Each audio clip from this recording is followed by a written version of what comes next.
Olá, bem-vindos ao Criarte. Hoje é dia de atualização e hoje vamos ficar com a primeira parte do Barroco em Portugal. Hoje vamos falar de arquitetura. Bem-vindos!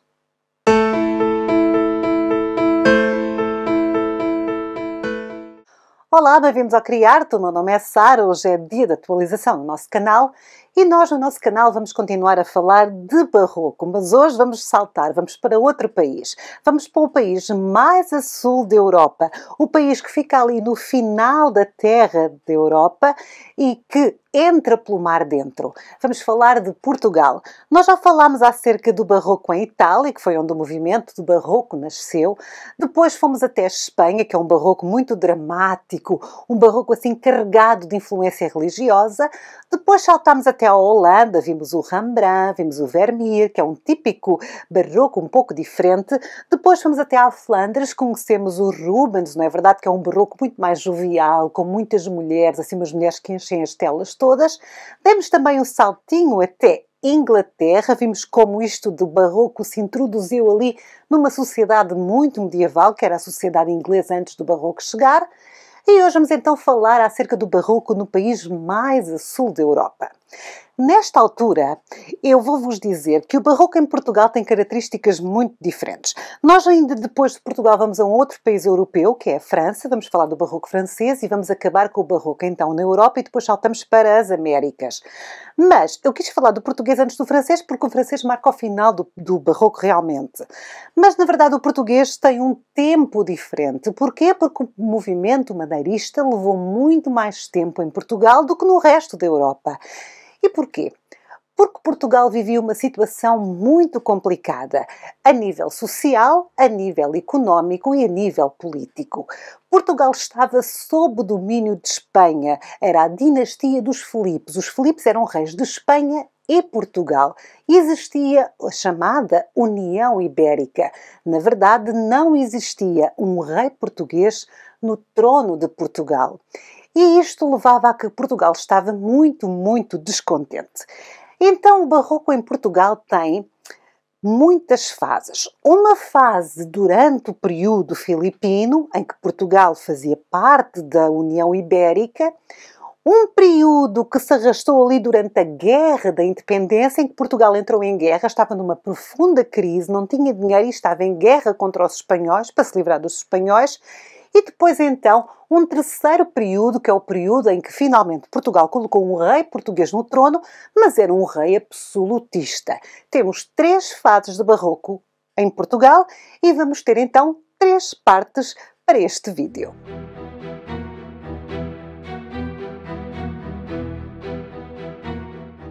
A primeira fase do Barroco português tem um nome muito interessante. Chama-se Barroco Severos. O Barroco Severos, na verdade, é um maneirismo tardio, porque o maneirismo levou muito tempo em Portugal, ficou durante muito mais tempo que no resto da Europa, e é também uma junção com a arquitetura típica da altura, que era a arquitetura jesuíta.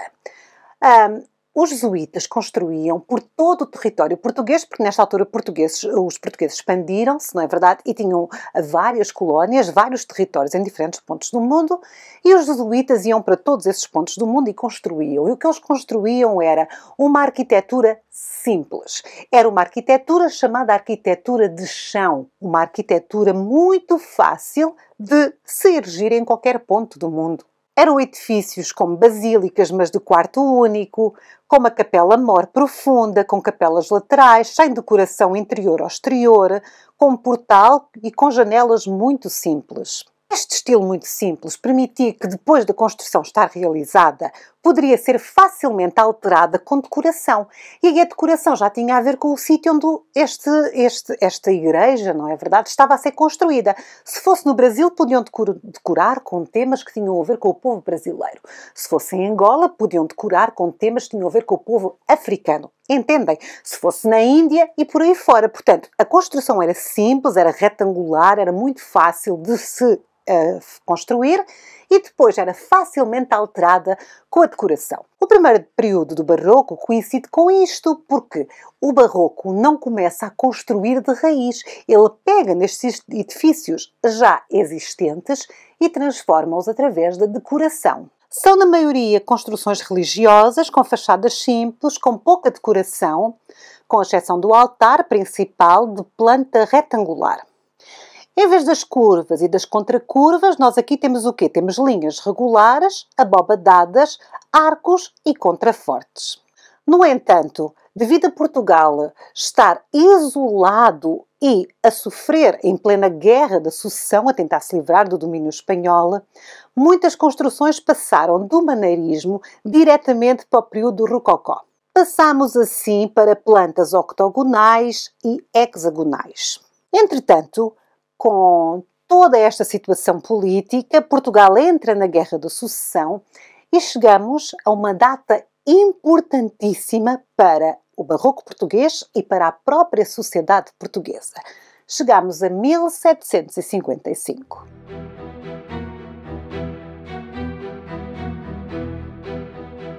A 1 de novembro de 1755, às 9h40 da manhã, um dia feriado, um dia santo, o dia de Todos os Santos, em Lisboa, dá-se um terremoto. Este terremoto, o mais violento terremoto sentido desde sempre, e nunca mais houve outro igual, ele matou 30.000 pessoas em Lisboa. Primeiro houve um terremoto. Com o terremoto houve muitos desmoronamentos de prédios, muitos incêndios na cidade. As pessoas em pânico fugiram de toda a cidade para o cais, onde achavam que estavam protegidos. A seguir ao terremoto veio um marmoto, ou um tsunami, como agora se diz. O tsunami era de ondas de mais de 6 metros de altura que submergiram não só o Porto, como quase toda a cidade de Lisboa, até à zona mais antiga da cidade. Mortos foram muitos. Quando as águas recuaram, mais incêndios começaram e durante 5 dias a cidade ardeu. Portanto, a cidade ficou completamente desmoronada. Tudo caiu, tudo ardeu, 30.000 pessoas faleceram. O terremoto não foi só sentido na cidade de Lisboa, ele foi sentido um pouco por todo o mundo, vejam bem, então o seu abalo, não é verdade? Existem relatos um pouco por toda a Europa e também pelo norte da África. Atingidos foram locais como Fez e Máquines, como Safim e Agadir, como os Açores, como a Madeira, Antígua, Martinica, Barbados, o Golfo de Cádiz, Gibraltar e também Sevilha, Huelva, Ceuta. Depois de toda esta destruição, Portugal estava em muito maus lençóis. Portanto, os portugueses passaram de um período em que estavam sob o domínio dos Filipes espanhóis, tinham um rei estrangeiro no seu trono.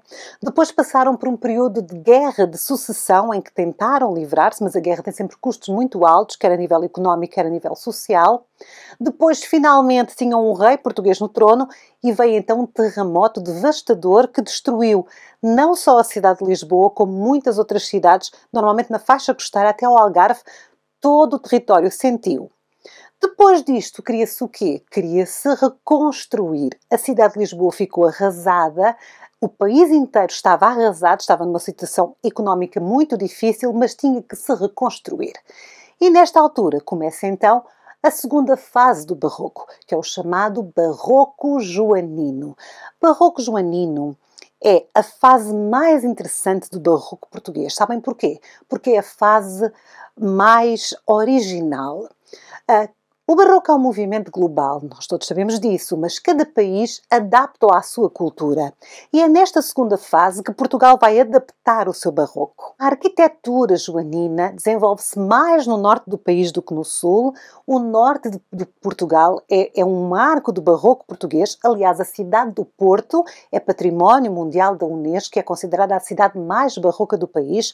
E o estilo joanino é um estilo muito interessante. Porquê? Porque pega naquele barroco severos, tipicamente português dos jesuítas, uma coisa mais despida, mais funcional, e junta-lhe uma intervenção mais internacional. Portanto, chegaram a Portugal numa altura de reconstrução, muitos arquitetos estrangeiros, chegaram muitas influências estrangeiras que se uniram às influências que os portugueses traziam de vários portos do mundo, porque nesta altura portugueses andavam por todo o globo, não é verdade? E desenvolveram então um estilo muito diferente. Na próxima semana, nós vamos ter um vídeo sobre o barroco português, em que eu vos vou falar apenas de dois detalhes do barroco português que o fazem muito único, que são o azulejo, aquele típico azulejo pintado de azul, e são a talha dourada. E ambos esses fatores entraram aqui no período joanino. O português era um país colonial, Portugal. Recebia ouro, recebia diamantes, recebia matéria-prima, e como a cidade de Lisboa e o país tinham que ser reconstruídos, essas coisas que eram recebidas nos portos eram colocadas na construção. Um dos exemplos é a talha dourada, que não é mais do que folhas de ouro, tudo decorado com o ouro que vinha do Brasil e que vinha também dos países africanos. E tudo isto leva a que existe então um período de esplendor do barroco português, que é o barroco joanino. Estamos a ver aqui alguns exemplos inacreditáveis. No norte do país, temos aqui a Igreja do Bom Jesus, em Matosinhos, a Igreja da Misericórdia do Porto, o Palácio Episcopal do Porto, a Lógia da Sé, também no Porto, e a Igreja e Torre dos Clérigos. Tudo isto se deve a Nicolau Nasoni.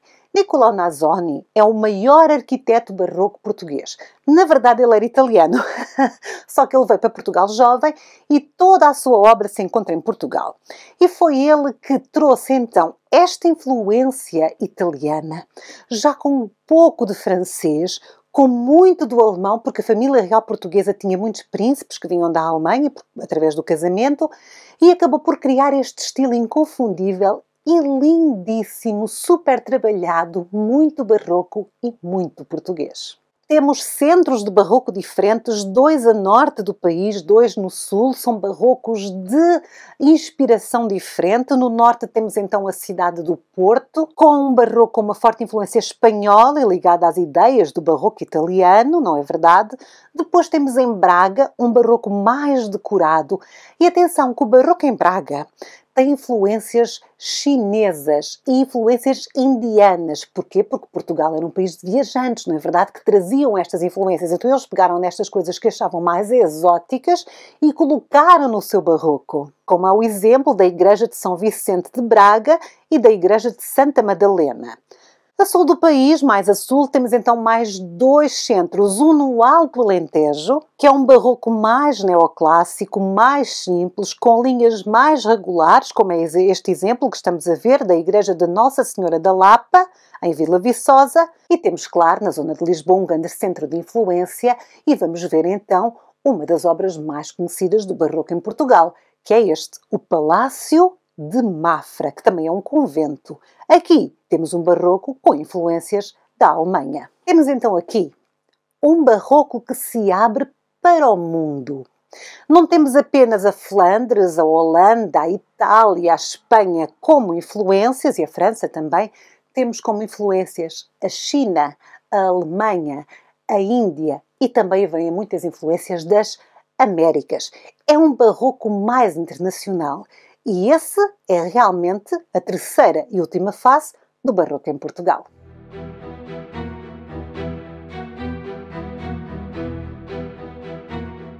A terceira e última fase do barroco em Portugal é chamado o barroco pleno ou o barroco internacional. Passámos pelo Severos, que é ali aquela parte em que o barroco vai chegando, Portugal ainda está sob o domínio dos espanhóis, depois passa a estar em guerra, mas as suas construções são simples, mas já querem alguma decoração, já estão a sair do maneirismo. Depois, numa segunda fase, temos então um Portugal independente após o terremoto de 1755, que começa a renovar-se e é introduzido então o barroco pleno, o barroco joanino, que é uma joia da arquitetura portuguesa, porque é único, com a talha dourada, com os azulejos, com grandes conventos, com grandes construções, quer religiosas, quer civis, porque temos, por exemplo, o Palácio de Mateus, não é verdade? Já é uma coisa mais civil. E, finalmente, temos a terceira e última fase, que é o barroco internacional, em que aqui realmente é assumido toda a inspiração nos clássicos, nos franceses, nos italianos, nos clássicos do barroco. Um dos exemplos é a Igreja de Santa Engrácia, de João Nunes Tinoco e João Antunes. É um edifício belíssimo, com curvas, com formas geométricas, com uma planta centrada, com uma lindíssima cúpula, já decorada, muito decorada, até com mármore colorido. Depois do terremoto, temos o Palácio Nacional de Mafra, que eu vos falava há pouco, que é conhecido como o edifício do barroco português, o mais reconhecido edifício, e que reflete também a arquitetura de um rei absolutista. É um palácio real, é uma catedral e é um mosteiro. O conjunto de edifícios é visível do mar e funciona também como um marco territorial. Aqui são de destaque a biblioteca, os 5 órgãos da Basílica e os 2 carrilhões. Nós vamos ter aqui no Criarte um vídeo especial acerca do Palácio e Convento de Mafra. Vamos analisar toda esta arquitetura. Na arquitetura civil e com todo o dinheiro que está a entrar em Portugal, muitas famílias se destacam e acabam também por construir no estilo barroco. Um dos maiores exemplos de construção civil é este que estamos a ver, que é o Palácio do Freixo, no Porto, que é também uma construção do arquiteto Nicolau Nassoni, e também o Solar de Mateus, em Vila Real. São arquiteturas civis que se destacam com as plantas em U, com 2 andares, com escadarias, pátios, jardins de inspiração francesa e italiana. Portanto, nós temos construção religiosa e temos construção civil. Temos 3 fases de barroco, sendo que a fase mais importante é a joanina, não é verdade? Antes é o Severus, então chegamos à joanina e depois ainda temos algum estilo internacional, mas sempre com uma conotação mais joanina. E pronto, nós vamos terminar aqui o vídeo acerca da arquitetura barroca em Portugal. Foi um vídeo um pouco difícil de fazer porque nós temos muito barroco em Portugal e eu escolhi apenas alguns edifícios mais marcantes. Nós vamos ter alguma análise de obras arquitetónicas aqui no nosso canal. Para os membros do Clube Criarte eu vou deixar uma enquete em que eu vou perguntar quais são os monumentos que vocês querem que eu fale. Eu vou falar do Palácio de Mafra, mas depois não sei muito bem do que é de falar para além disso, talvez do Solar de Mateus. O Aqueduto das Águas Livres de Lisboa também é uma grande construção barroca que tem uma história incrível. Portanto, eu estou disposta a ouvir-vos o que é que vocês querem e vamos então gravando uns vídeos. Portanto, já sabem, se não são membros do Clube Criarte, basta clicar no botão que diz aderir, que se encontra por baixo de todos os vídeos aqui do canal, e aí vocês podem ajudar-me a decidir que vídeos vamos gravar, vão receber também e-mails com os nossos guiões, enfim, e vão ajudar a patrocinar o nosso canal. Para os outros, não se esqueçam de fazer um gosto, de partilhar os nossos vídeos, de subscrever o nosso canal. E já agora, deixem nos comentários se gostam do barroco português, que monumento do barroco português é o vosso preferido e sugestões para vídeos acerca do barroco português. Na próxima semana vamos então ter um vídeo especial acerca de talha dourada e azulejo. Por hoje é tudo, fiquem bem, eu sou a Sara. Tchau!